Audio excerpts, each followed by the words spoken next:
Rasa haus adalah hal yang bisa dirasakan manusia. Aku haus, kata Yesus, yang sepenuhnya merasakannya. Untuk pertama kalinya, setelah sekian lama berbicara kepada Bapa di atas, yaitu di surga, atau kepada orang banyak di bawah, yaitu di bumi. Yesus memusatkan perhatian pada dirinya sendiri. Yesus telah berada di bawah terik matahari selama berjam-jam. Maka rasa sakit jasmani itu membuatnya menyatakan kebutuhannya akan pemuasan dahaga dan kelegaan sebagai manusia yang sebenarnya. Penyaliban dirancang oleh orang Romawi untuk menimbulkan rasa sakit yang maksimal. Ingat ketika kita begitu takut mati sendirian, tercekik karena COVID-19.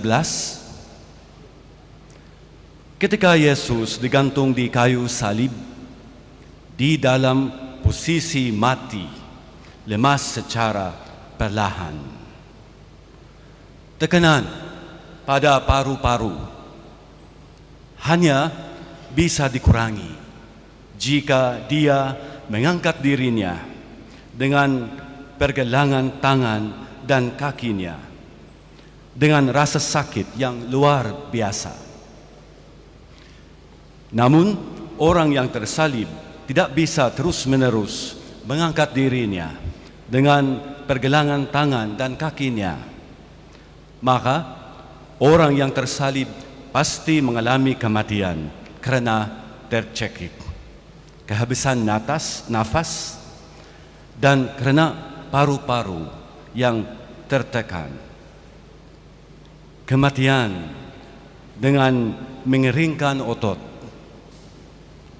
ginjal, otak, dan jantung akibat dehidrasi dan kehilangan darah.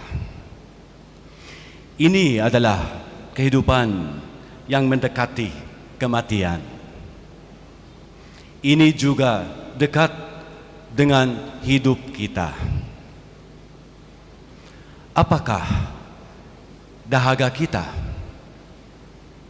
Apakah dahaga dunia?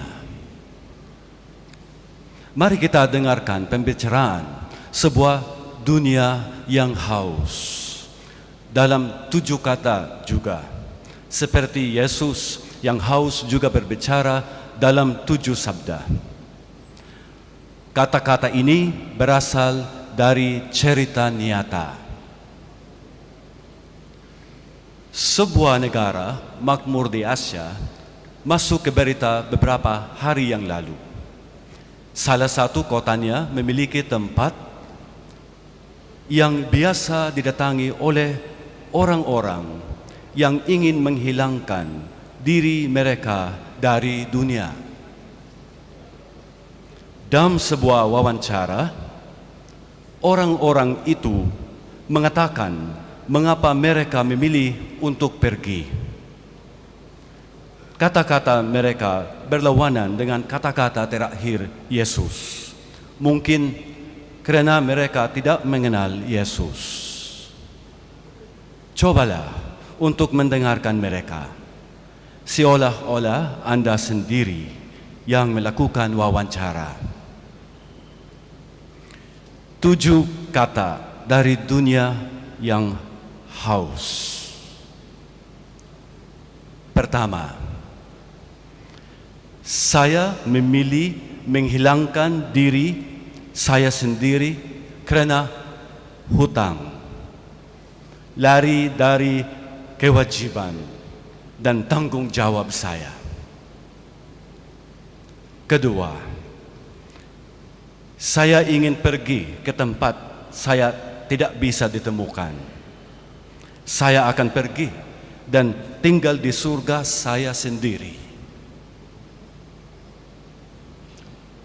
Ketiga, seorang ibu berkata kepada anak laki-laki yang dipenjara, "Jangan menyurati saya lagi." Anak itu dibebaskan dari penjara, berpikir dan mengingat ibunya, "Jika saya kembali kepada ibu saya, maka saya akan menjadi aib bagi semua orang. Saya lebih baik terputus dari teman dan keluarga." Keempat, saya ingin meninggalkan nama saya. Mohon tinggalkan saya, sehingga saya tetap anonim. Kelima, saya muak dengan dunia.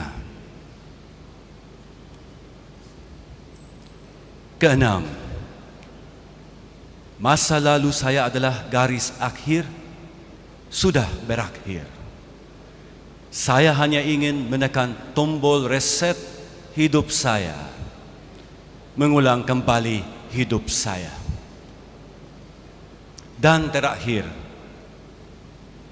saya tidak memiliki keberanian untuk mati. Jika kita mendengarkan mereka, kita bisa merasakan bahwa kata-kata itu terkadang juga adalah kata-kata kita sendiri. Alih-alih memaafkan, kita memegang hutang atau bersikeras menjalani dunia kita sendiri, memutuskan hubungan dengan keluarga dan teman. Anonimitas atau pengabayaan pertama-tama dan utama berarti ketidakhadiran secara fisik. Namun, hal memperlakukan keluarga atau komunitas dengan kekecewaan atau ketidakpedulian adalah ketidakhadiran secara emosional. Tidak heran beberapa berpikir tentang kematian karena mereka menyerah pada kehidupan. Tetapi juga dengan melihat bahwa beberapa orang lain menginginkan untuk menjadi tetap anonim, mereka memungkinkan kita memproyeksikan diri kita ke dalam pengalaman mereka. Apa yang mereka lakukan memungkinkan kita melihat diri kita dalam pengalaman mereka. Seperti mereka, kita juga mengalami kehausan. Dunia kita yang ditinggalkan, diabaikan, dunia padang gurun kita membutuhkan air yang menyegarkan. Jiwa kita membutuhkan air kehidupan dari Yesus yang memberi kehidupan yang akan memuaskan dahaga kita selamanya.